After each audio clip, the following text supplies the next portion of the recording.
بسم الله الرحمن الرحيم. الدرس الثامن، درس حشتم. المائدة، دسترخان. ملعقة، قاشق. شوكة، پنجه. سکین، کارد یا چاقو. طبق، قاب یا پتنوس. دورق، جک. کوب، گیلاس. فنجان، پیاله. ملاحة، نمکدانی. منضدة، میز. ثلاجة، یخچال. کبریت، گوگرد. صابون. فاکهه، میوه. خوخ، شفتالو. کمثرة، ناک. بازلة، مطر. بامیه. فاصولیا. باذنجان سیاه. کرم. کوسه، کدوچه. خضروات، میوجات. جملات یاد بگیرین. بکر یمسک السکین. بکر کارده به دست گرفته. بکر یأکل بالشوکه. بکر با پنجه غذا میخوره. بکر یشرب الماء. بکر آب می نوشه. الماء في الدورق. آب در جک است. هذا دورق فارغ. ای جک خالی هست. الملعقة والشوكة على المنضدة. قاشق و پنجه بالای میزند. بکر یأکل الأرز بالملعقة. بکر برنج با قاشق میخوره. بکر یقطع الجبن بالسکین. بکر پنیر با کارت قطع میکنه. همیشه فکرتان باشه که ما و شما فعل در آخر جمله در دری میریم. الدجاجة في الطبق. مرغ در ظرف است. التدریب الاول، تمرین اول. کلمات است شما باید معنایش خودتان یاد گرفته باشین. مثلا مائده چی را میگن؟ دسترخوان. ملعقه، بله قاشق هم میگن. شوکه، پنجه را میگن. سکین، کارد، طبق، قاب. دورق، جکه. کوب، گلاس. فنجان، پیاله. کوب بر گلاس، مثلا گلاس آب مورید. کوب و فنجان قهوه یا کوب شای، یک گلاس چای میخوایم و یک پیاله فنجان زیادتر برای قهوه و گپا استعمال میکنن. ملاحه، نمکدانی. منضده، میز. ثلاجه، یخچال. کبریت، گوگرد. صابون. خوخ، شفتالو، کمثرة.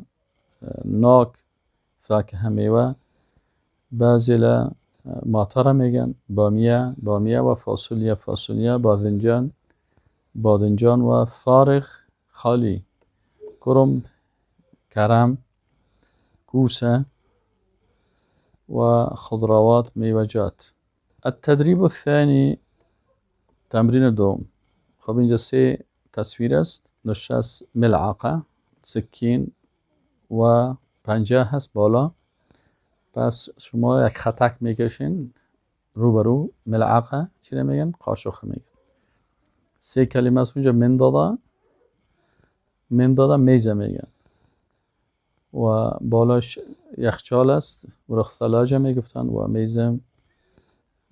میزی که بالاش دسترخوان و غذا هست و مائده میگن. پس امی سومیش پایینش به این خط کش میکنین. 3 تصویر است. طبق کدامش است؟ امی پایینی آخری خط کش میکنیم که فهمیده شما.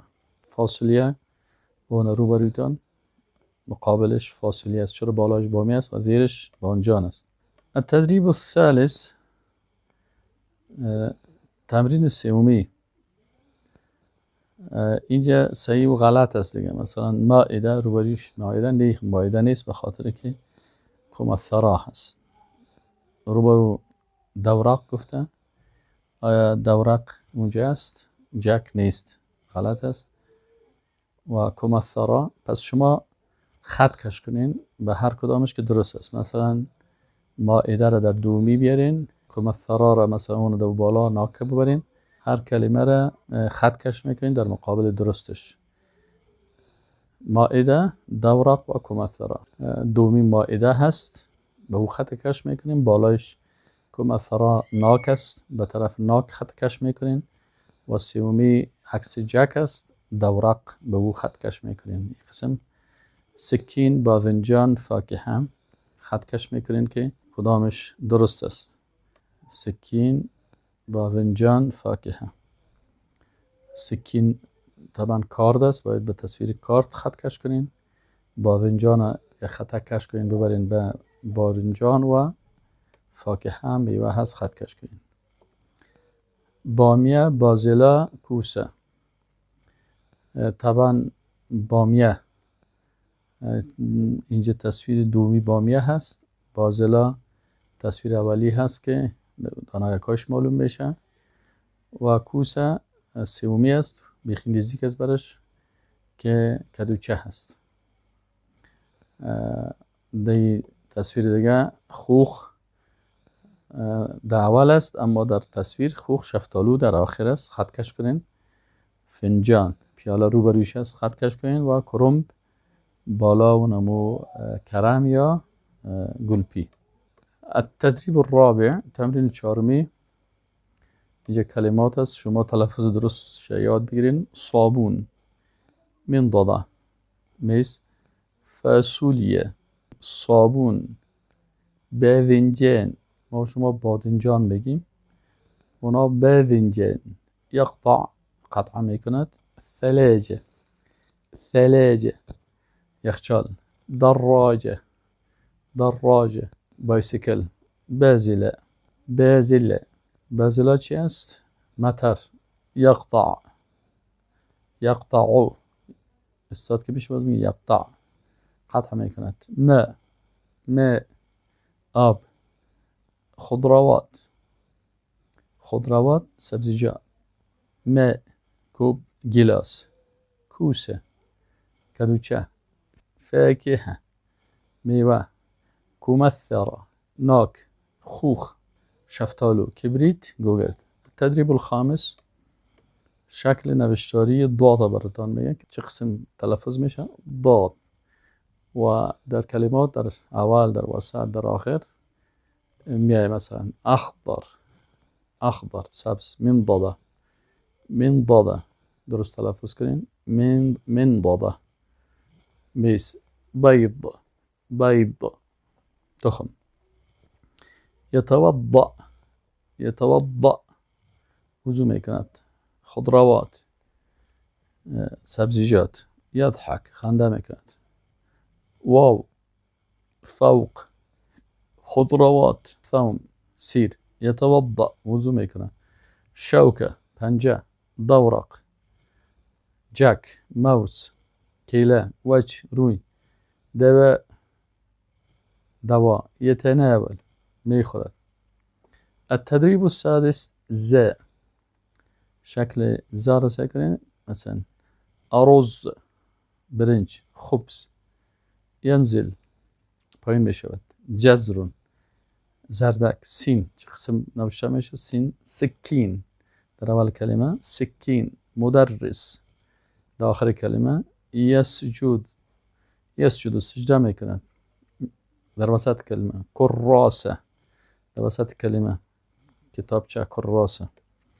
التدريب السابع، بكر يكتب بالقلم. بکر با قلم نوشته میکنه.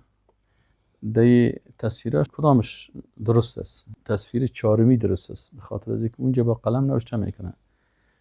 بکر یجلس علی الکرسی. بکر بالای چوکی شیشته. تصویر کدامش درست است؟ تصویر اولی است که در بالای چوکی شیشته. الکتاب فوق المکتب. کتاب بالای میز است. تصویر دومی درست است. و بکر یأکل البرتقال. تصویر سیومی درست است. خب تصویرها با هم مشابه هستن کوشش کنین که بفهمین کدامش دقیق تر است. التدریب الثامن، تدریب هشتمی نوشتن است. مثلا فا را چه قسم نوشته میکنین؟ فاکهه، فنجان و فستان. فا زبر می داشته باشه و فی کسر زیر می داشته باشه و فی پیش می داشته باشه. شکل نوشتاریش است. سیاره، سکین، سوق. سین چه قسم نوشته میکنین؟ باید بفهمین که سین گاهی زبر می داشته باشه، گاهی کسره می داشته باشه، گاهی پیش. التدریب التاسع، تمرین نهم هم شکل نوشتاری رو بر شما نشان میده که فستان، فا در اول کلمه، پیران، تفاح، سیب.